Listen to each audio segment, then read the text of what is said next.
వాళ్ళు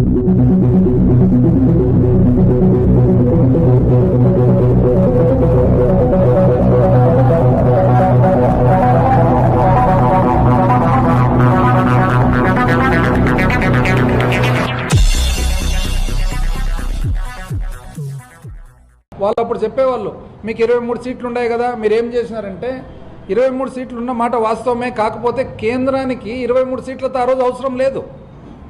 ఇప్పుడు ఇది ఫెడరల్ స్ట్రక్చరు భారతదేశం, రాష్ట్రాలన్నీ కలిపితే దేశం అవుతుంది. రాష్ట్రాల నుంచి వచ్చిన వివిధ పొలిటికల్ పార్టీల ఎంపీలు కలిపితే కేంద్ర ప్రభుత్వం వస్తుంది.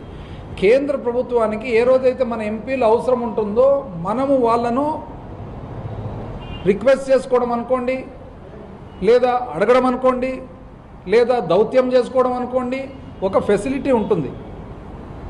ఆ రోజు మన నంబర్స్ అవసరం లేదు, ఈరోజు మీ నంబర్స్ అవసరం ఉన్నాయి. ఇప్పుడు ఈరోజు ఎట్లయితే బీహార్ వాళ్ళు 12 మంది ఎంపీలతో జేడీయూ ఎన్ని సాధించినారో, మరి మీరు ఎన్ని పోర్టులండి స్టార్ట్ చేయడం, మచిలీపట్నం, రామాయపట్నం 4 పోర్టులు స్టార్ట్ చేయడం జరిగిందే.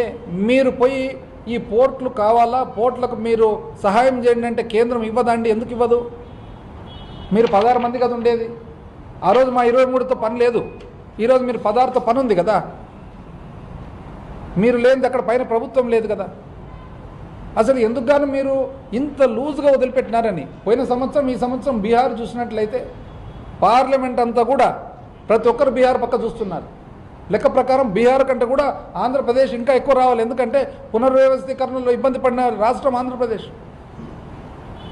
ప్రతిసారి ఎందుకు మీరు ఇట్లా చేస్తున్నారో మరి మాకైతే అది అర్థం కాని పరిస్థితికి ఏర్పడింది.